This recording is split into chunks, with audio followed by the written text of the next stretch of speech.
दिल्ली के इमोशन से खेला है अरविंद केजरीवाल जी।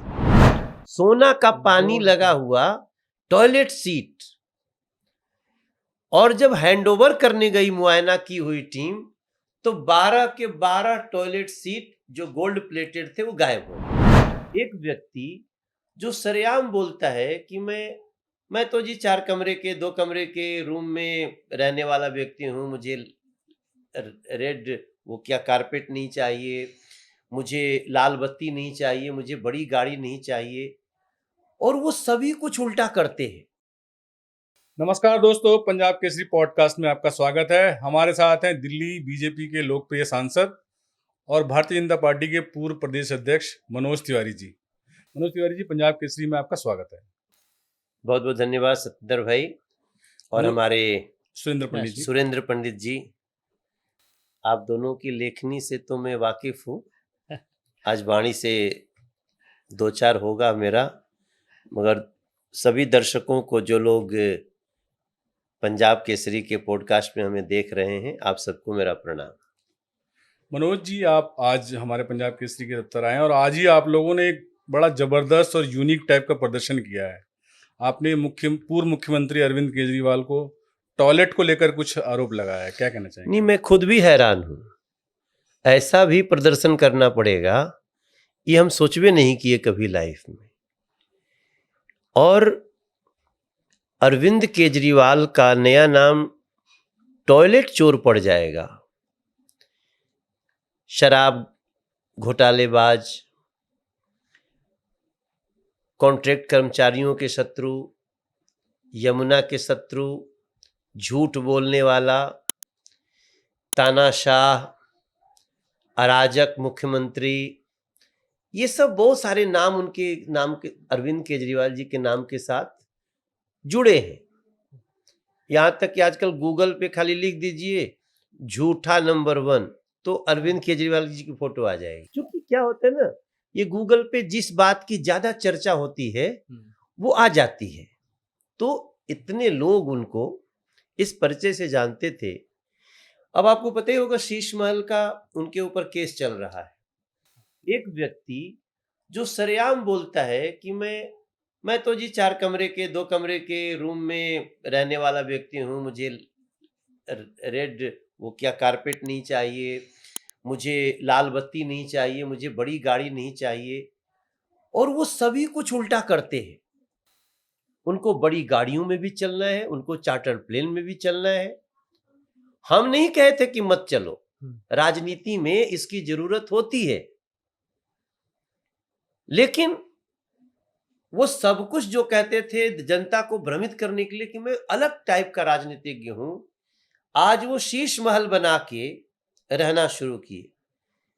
10 लोगों के घर को मिला करके एक शीश महल बनाया गया, और शीश महल में जो पैसे लगे वो प्रोटोकॉल से ऊपर है।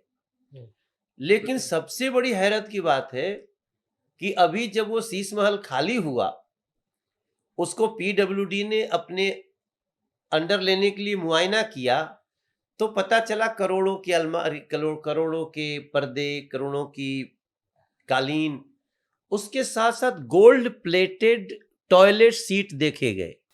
सोना का पानी लगा हुआ टॉयलेट सीट, और जब हैंडओवर करने गई मुआयना की हुई टीम तो 12 के 12 टॉयलेट सीट जो गोल्ड प्लेटेड थे वो गायब हो गए। तो कोयला चोर सुना, चारा चोर सुना, अब टॉयलेट चोर आ गया। तो कभी कभी तो हंसी आती है बात सुन के, लेकिन सुरेंद्र जी और सत्येंद्र जी, जिस दिल्ली में लोगों को पॉल्यूशन से ऐसी स्थिति है कि हमारे आपके बच्चों के, हम ही आप सांस के दुश्मन बन गए अगर स्कूल उसको नहीं बंद किया जाता। पॉल्यूशन के कारण स्कूल बंद करना पड़ता है। राशन कार्ड नहीं बनाए जाने के कारण लाखों गरीबों को जो मुफ्त का मोदी जी राशन दे रहे हैं वो नहीं मिल पा रहा है। हम 5 लाख रुपए का आयुष्मान योजना हर गरीब को, किसी दलाल की जरूरत नहीं, उसके पास एक नंबर है, उसका कार्ड है, वो बड़े से बड़े अस्पताल में जाएगा और कहेगा सर मेरी तबीयत का जो इलाज है 2 लाख, 4 लाख, 1 लाख, आप इसमें से काटो, सालाना 5 लाख रुपए का कार्ड है। वो दिल्ली के लोगों को रोक दिया उन्होंने। दलित समाज के जो हमारे बच्चे हैं उनको स्कॉलरशिप देते हैं हम पूरे देश में केंद्र से, बिल्कुल। उसमें स्टेट का भी थोड़ा सा हिस्सा होता हाँ। है। देखिए आज मैं एक बात बताऊं आपको, जब भी केंद्र कोई योजना लाता है तो स्टेट को भी थोड़ा सा उसमें हिस्सा लगाना पड़ता है। कहीं 51% करती है केंद्र, कहीं 60% करती है केंद्र, कहीं कहीं 90% केंद्र करती है। लेकिन इसी दिल्ली में हमें मेट्रो चौथे फेज के लिए 100% बजट लाना पड़ा दिल्ली केंद्र सरकार से। हाँ। दिल्ली ने देने से इनकार कर दिया। RRTS जो रेल रैपिड ट्रेन सर्विस, जिससे मोदी नगर तक दिल्ली बढ़ जाएगी, उसको रोके रखा जब तक कोर्ट ने डिसीजन नहीं दिया और ये कहा कि तुम्हारा एडवर्टीजमेंट का पैसा रोक लेंगे अगर इसको नहीं दिया तो। तब जाके वो काम शुरू हो रहा है। उस दिल्ली में आप टॉयलेट चोर की बात होने लगे, मैं समझता हूं इससे निकृष्टतम चरित्र नहीं हो सकता है व्यक्ति का। मनोज जी, आजकल एक मीम बहुत चल रहा है कि पहले 10 साल पहले दिल्ली में एक आदमी खांसता था, अब पूरी दिल्ली खांस रही है, इतना पोल्यूशन हो गया है। भाई साहब, वो तो गनीमत समझिए नरेंद्र मोदी सरकार का, दिल्ली के 7 सांसदों को जो दे करके मोदी जी की सरकार बनाई दिल्ली ने। 1.5 लाख ट्रक जो दिल्ली में हो करके जाते थे अब ईस्टर्न वेस्टर्न पेरिफेरी से बाहर जाते हैं। अगर वो नहीं होता तो क्या होता। ओखला का कोयले से चलने वाला बिजली संयंत्र अब थर्मल पावर अब गैस से चलना बवाना में किया गया उसको। अगर वो नहीं करते तो 50-50 हजार ट्रक के धुओं का जो पोल्यूशन है वो अकेले ओखला करता था एक दिन में। उसके बाद तो आप समझिए हम बहुत बचाव पे हैं। अदरवाइज आप देखिए जितनी मेट्रो लाइन बिछाई जा रही है, आप मेट्रो में जब चलिएगा ना तो आपको लगेगा कि एक मेट्रो की दुनिया ही अलग है दिल्ली की। और वो क्या डिसिप्लिन है, लाइन में लगती है, दरवाजा खुलता है, जाती है, उसको पता चलता है कि अब दरवाजा खुलने वाला है, फिर क्यू में लगती है। What a discipline life metro has given to Delhi. उसी दिल्ली में जिस व्यक्ति के हाथ में 76,000 करोड़ रुपया है, सर मैं मीडिया के लोगों से बोलना चाहता हूं सर, एक शहर का बजट है 76,000 करोड़ हर साल, 1 साल का। उसके बाद भी घर में गंदा पानी आता है। आज मैं आपके आने से पहले दिल्ली जल बोर्ड के एक अधिकारी के साथ बैठा था। मैंने पूछा भाई इसका कारण क्या है? बोले सर सिंपल सा कारण है, जो पाइप है वो पिछले 25-30 साल में बदले ही नहीं गए हैं। जो मदन लाल खुराना जी और साहिब सिंह वर्मा जी के टाइम में लगे वही चल रहे हैं, या उनसे पहले जो म्युनिसिपल कमिश्नर होते थे। आप लोग तो बहुत देखे होंगे दिल्ली। उस दिल्ली में जहां सरकार के 250 टैंकर चलते हैं तो प्राइवेट 800 टैंकर चलते। 80,000 रुपया पर डे टैंकर लेते हैं। सरकार उनको पे करती है। सरकार पे करती है और उनको एक बूंद पानी के लिए पैसा नहीं लेना है, लेकिन 2,500 से 3,000 रुपया पर टैंकर पे लोग पानी मंगाते हैं और वही प्राइवेट वाले लाकर देते हैं। इस दिल्ली को दिल्ली वालों ने कल्पना नहीं किया सर। जो कल्पना दिल्ली की है, अब चूंकि हम भी कहते कहते थक गए, आम आदमी पार्टी बोलते बोलते झूठ थक गई, छोड़ छोड़ के भाग रहे। कभी कुमार विश्वास गए, कभी आनंद कुमार गए, कभी योगेंद्र यादव गए। अभी तो देखिए लेटेस्ट कैलाश गहलोत चले गए।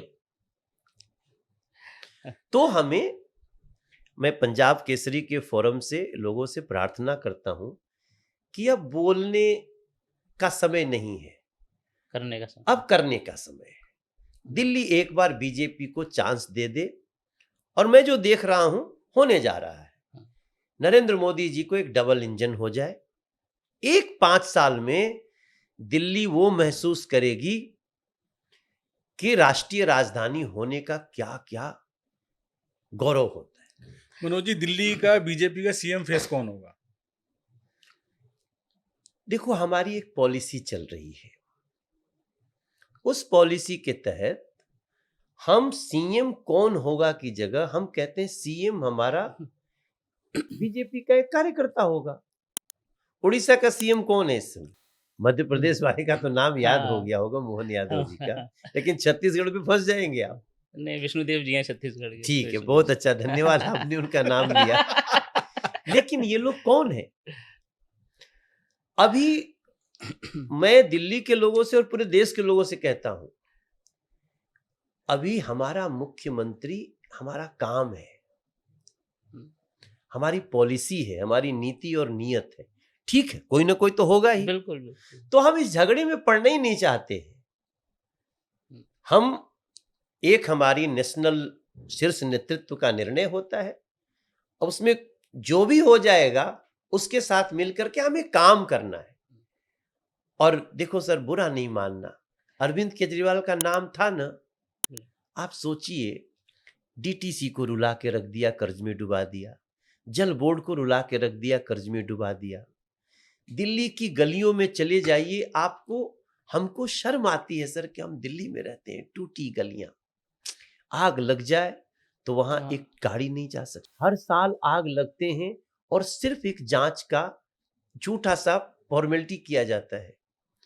नाम तो था ना अरविंद केजरीवाल, बिल्कुल। नाम हो गया टॉयलेट चोर। तो इस नाम से क्या करेंगे सतेंद्र भाई? मुझे अभी दिल्ली में इलेक्शन का माहौल पूरी तरह से बन चुका है।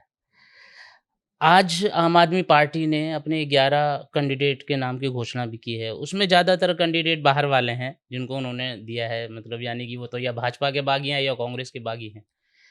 तो क्या आपको लगता है कि इस तरीके से जो केजरीवाल जी ने अपनी तो शुरुआत कर दी है, बीजेपी अभी तक नहीं कर पाई है, मैनिफेस्टो कमेटी बना दी, लेकिन अभी तक जो कैंडिडेट्स के लिए अभी कोई सुगबुगाहट नहीं है।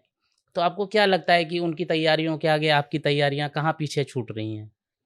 आज आम आदमी पार्टी ने अपने ही पार्टी पे एक बम फोड़ दिया है। अच्छा। आप बताइए, पहले लिस्ट में मनीष सिसोदिया का नाम है? नहीं। सत्येंद्र जैन का नाम है? नहीं। आतिशी जी का नाम है? नहीं। तो भैया दुर्गेश पाठक का नाम नहीं, वो भी लोग जो नेता हम जानते हैं, सौरभ भारद्वाज का नाम है? नहीं है। नहीं। तो इसका मतलब कि कहीं ना कहीं इन सबों से अरविंद अपना बदला चुकाने को तैयारी कर चुका है, अरविंद केजरीवाल जी ने। लेकिन अभी उनकी वो जो विधानसभा, जिन विधानसभा से वो लोग जो आपने नाम गिनाए, वो उन विधानसभा में नहीं है। हो सकता है कि अभी आने वाले जो और लिस्ट हो उनमें उनका नाम अरे हो। काहे भाई, तो 11 काहे आया? कोई रणनीति का हिस्सा होगा। ये कौन रणनीति है? ये रणनीति ये है कि इन लोगों के पास 11 के अलावा कैंडिडेट ही नहीं है, कंफर्म ही नहीं है, और वो भी 11 फाइनल तक यही भरेंगे पर्चा, कौन जानता है? वो अरविंद केजरीवाल है, कभी भी दूसरा पर्चा निकल के आएगा। नहीं, इसमें कह सकते हैं कि बागियों को पहला मौका दिया गया है। ये कौन बागी थे? 4-5 तो बागी हैं इसमें। जैसे आपके जो वहाँ से किराड़ी से विधायक रहे, आपका अनिल झा, उनका तो ऐसे पहले से पता था कि कट गया है इधर बीबी से। त्यागी। आपको पता है, देखिए, हम लोगों ने बीजेपी में एक चर्चा चली, आपके अखबार में भी छपी थी, कि 2 बार हारे हुए लोगों को शायद मौका न मिले। हाँ, अगला अब सवाल इतना यही था। सुन के ही कुछ लोग भागे जा रहे हैं। तो अब वही प्रिय हैं, उनको लगता है कि यही लोग प्रिय हैं, तो चलें। बट दिस इज, मैं इसको बड़ी स्ट्रेटजी तो नहीं मानता भाई। मुझे लगता है कि केवल 11 देना, ये आम आदमी पार्टी की अंदर की बेचैनी दिखाता है। जब बीजेपी अपनी रणनीति की जब घोषणा करती है तो काफ़ी देर हो चुकी होती है। ऐसा अक्सर देखा गया है कि जब नामांकन का टाइम आता है उसी वक्त वो करते हैं। उससे कि पीछे जो तैयारियां होती हैं, ऐसा नहीं लगता कि कहीं छूट जाती हैं?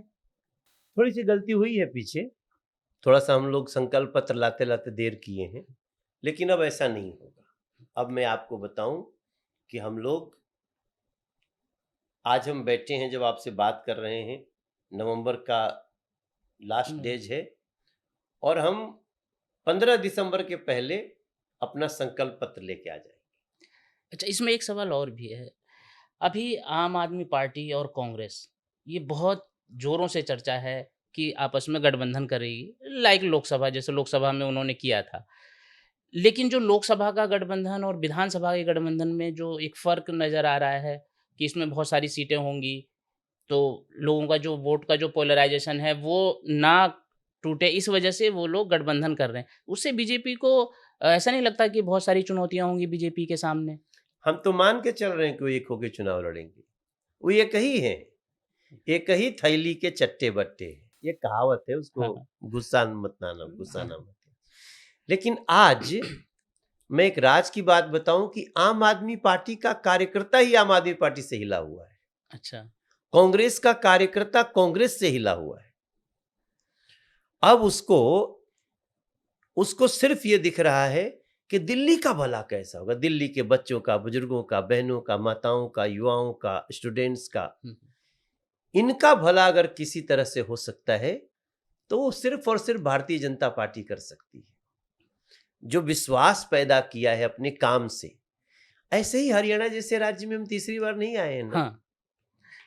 मनोज जी, एक सवाल एक ये वो डाल रहे हैं लोगों के दिमाग में शंका कि जो 10 साल से बिजली पानी उनको फ्री मिल रहा है, डीटीसी में महिलाएं फ्री कर रही हैं, बीजेपी आएगी तो ये बंद हो जाएगा। बीजेपी, अब मैं एक बहुत महत्वपूर्ण बात आपको करने जा रहा हूँ।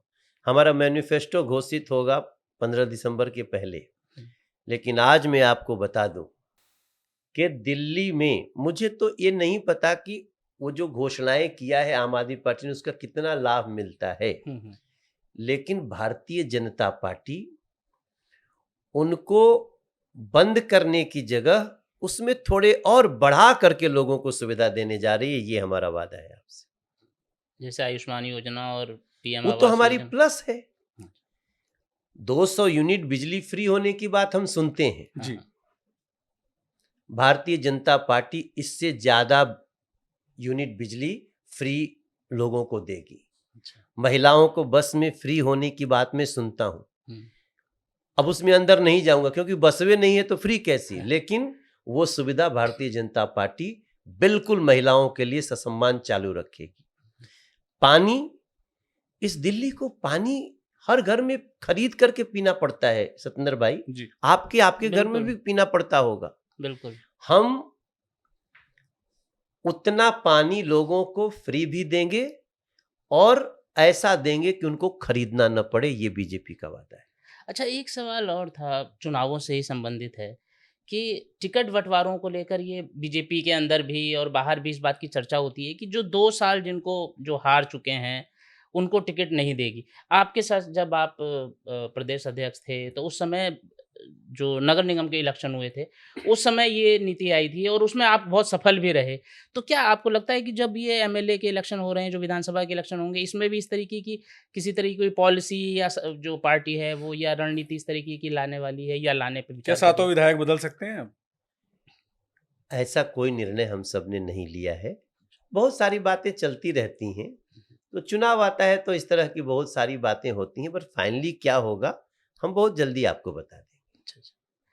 इसके इस अलावा तरह का कोई निर्णय हमारी पार्टी ने अभी तक नहीं लिया है। प्रदूषण को लेके सर एक आजकल बहुत दिल्ली में सभी लोग त्राहिमाम कर रहे हैं।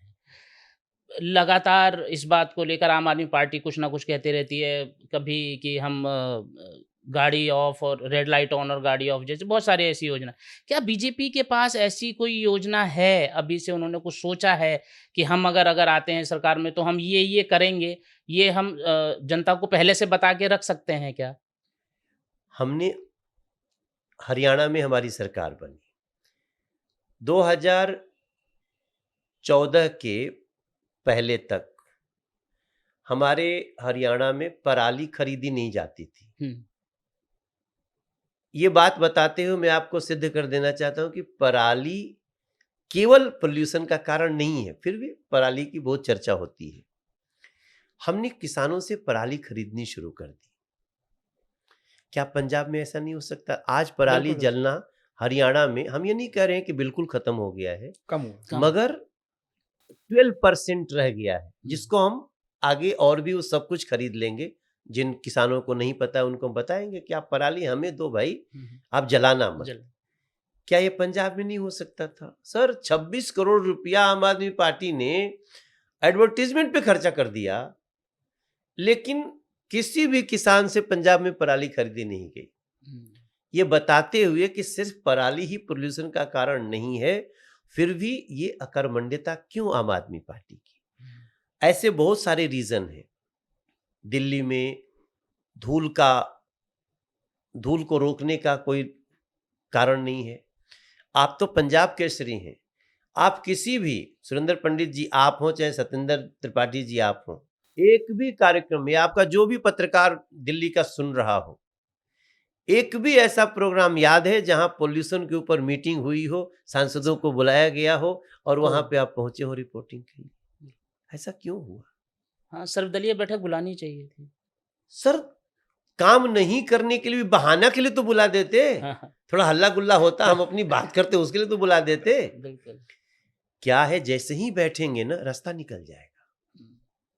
तो जिसका ध्यान ही शराब पिला के, शराब व्यापारियों का लाभ कराओ, उनको पैसे दे करके पीछे से अपने अकाउंट में मंगाओ, बच्चों को शराबी बनाओ, जिसकी नीयत इसमें चली गई हो ना सर, मैं देखता हूं इनके 3-4 मंत्री ऐसे हैं, वो जितना मंत्रालय नहीं जाते उससे ज्यादा पीसी करते हैं, आप याद रखिएगा। बिल्कुल। तो हमको समझ नहीं आता कि पीसी मंत्री हैं कि पीडब्ल्यूडी मंत्री हैं, पीसी मंत्री हैं कि शिक्षा मंत्री हैं। तो जो एक एक दिन में 3-3 पीसी करेगा, आप समझते हैं उसको अपना काम करने की चिंता भी है? नहीं। कारण है आम आदमी पार्टी की वर्क कल्चर के प्रति उदासीनता, और वो अब दिल्ली की जनता ने देख लिया है सर। अभी भी कुछ लोगों को, अभी देखिए ना, एक कार्यक्रम में सरेआम दिल्ली को फिर से भ्रमित करने का अरविंद केजरीवाल जी ने प्रयास किया। उन्होंने एक सभा में कहा, जब जेल से अभी कुर्सी जब छीन गई उनकी, कुर्सी छीन गई, कुर्सी उन्होंने छोड़ी नहीं है, हाँ, कुर्सी सुप्रीम कोर्ट ने छीन ली। बिल्कुल। अब वो एक सभा में कहते हैं, भाई अरे आप लोगों का देखो ना, बिजली उजली पानी का तो बिल नहीं आ रहा है। सबको अरे नहीं आ रहा है, आ रहा है, आ रहा है। तो अच्छा आ रहा है, तो बड़ी संकट में पड़े। अगली सभा में कहते हैं, आप देखो मुझे पता है कि आप लोग का बिजली पानी का बिल आ रहा है, आप लोग हमारी फिर सरकार बनाओ, सब माफ कर दूंगा। तब मैंने एक वीडियो बनाया कि यार अरविंद केजरीवाल जी, यही पढ़ाई पढ़ने के लिए आप सरकारी अधिकारी बने थे, आपकी सरकार है और आप कह रहे हो कि बना दो तब हम फ्री करेंगे। If you can please do today. 1 दिसंबर से बिल नहीं आना चाहिए। उसके बाद से वो छोड़ दिया, उन्होंने ये कहना छोड़ दिया। दिल्ली के इमोशन से खेला है अरविंद केजरीवाल जी ने। मनोज जी, आप पूर्वांचल से आते हैं, पूर्वांचल का एक बहुत बड़ा चेहरा है, बीजेपी ने आपको प्रदेश अध्यक्ष भी बनाया, लेकिन जब टिकट देने की बात आती है या पूर्वांचल के लोगों को सम्मान देने की बात आती है, तो उसमें हमें ऐसा लगता है कि आम आदमी पार्टी कहीं ज़्यादा आगे निकल जाती है, उनके ज़्यादा प्रत्याशियों को टिकट मिलते हैं, निगम में भी उन्होंने ज़्यादा टिकट दिए, तो बीजेपी कहाँ पीछे रह जाती है, एक चीज़। और दूसरा, जैसे छठ यहाँ एक बहुत बड़ा समारोह है, दिल्ली में भी हो गया, बिहार यूपी के बाद, तो यमुना नदी उसके लिए एक बहुत बड़ा स्रोत है, तो वो भी एक बहुत बड़ा कारण है, वो लाइफ लाइन है यमुना दिल्ली की, वो भी बर्बाद हो गई है। तो इन दोनों मुद्दों को आप कैसे देखते हैं? एक तो पूर्वांचल के लोगों को हम उनकी समुचित भागीदारी की पूरी व्यवस्था कर रहे हैं, प्रबंध कर रहे हैं। पीछे हमने पार्षद सीटों को काफी बढ़ाया है। जहां तक रही बात पूर्वांचल समाज हो, उत्तरांचल समाज हो, इवन जो यहाँ के जो हमारे लोकल दिल्ली के जाट समाज, गुजर समाज, वैश्य समाज, पंजाबी समाज, पाल बघेल समाज, सैनी समाज, जितने लोग हैं, इन सभी लोगों को, सिख समाज, हम उनके लिए उनकी समुचित भागीदारी देने का प्रबंध कर रहे हैं। मैं आज आपको विश्वास दिला सकता हूं कि सबके साथ न्याय होगा। आज भी हमने बहुत बड़ा एक निर्णय लिया है। आपको पता होगा, जो सिख 84 में हुआ था, उसके जो विक्टिम्स हैं, उनको उनका आइडेंटिफिकेशन, उनका एक कार्य था जो हो नहीं रहा था। आज ही एलजी महोदय की बैठक में उसका व्यवस्था हुआ है कि तिलक नगर में कैंप लगेगा और वहीं से सबका निस्तारण हो जाएगा। तो ये बहुत बड़ा समाचार है जो मैं पंजाब केसरी के मार्फत दिल्ली के सभी सिख समाज के लोगों को और खासतौर से जो 84 के विक्टिम रहे उनको देना चाहता हूँ। तो अगर थोड़ी बहुत ऊंच नीच हो गया होगा तो समाज इसको क्षमा करे। अब हम बिल्कुल पूरी तरह से सभी को उनका सहभागिता देंगे। यमुना नदी की बात भी हो रही है। यमुना नहीं, दूसरा जो विषय है यमुना नदी। देखिए, हम यमुना जी को पहले भी हमने कहा, हम बोलेंगे नहीं, अब हम करेंगे। और 2025 का छठ अगर भारतीय जनता पार्टी, जैसा हमारा विश्वास है कि आ रही है, आ जाती है, तो 2025 का छठ यमुना जी के वजीराबाद के ऊपर वाले जगह पे होगा। और 3 साल के अंदर हम वजीराबाद से कालिंदी कुंज तक को इतना स्वच्छ बना लेंगे कि वहां भी हम छठ शुरू करा देंगे। मनोज जी, 4-5 लोगों के बारे में मैं आपसे एक वर्ड में पूछूंगा, आप एक वर्ड में हमें बताएंगे। एक वर्ड, एक लाइन, एक वर्ड, मिनिमम एक वर्ड। नरेंद्र मोदी, विश्वास, अमित शाह, कार्य करने की गारंटी, अरविंद केजरीवाल, झूठा नंबर 1, आतिशी, कुछ निकल ही नहीं रहा है। सत्येंद्र जैन, आतिश जी में रिमोट बोल रहे हैं। रिमोट, सत्येंद्र जैन, अप्रासंगिक। LG Vinay Saxena, last. दिल्ली का रियल लोकल गार्जियन। तो ये थे हमारे साथ मनोज तिवारी जी, जिन्होंने बड़ी बेबाकी से पंजाब केसरी के साथ अपनी बातें साझा की। देखते रहिए पंजाब केसरी।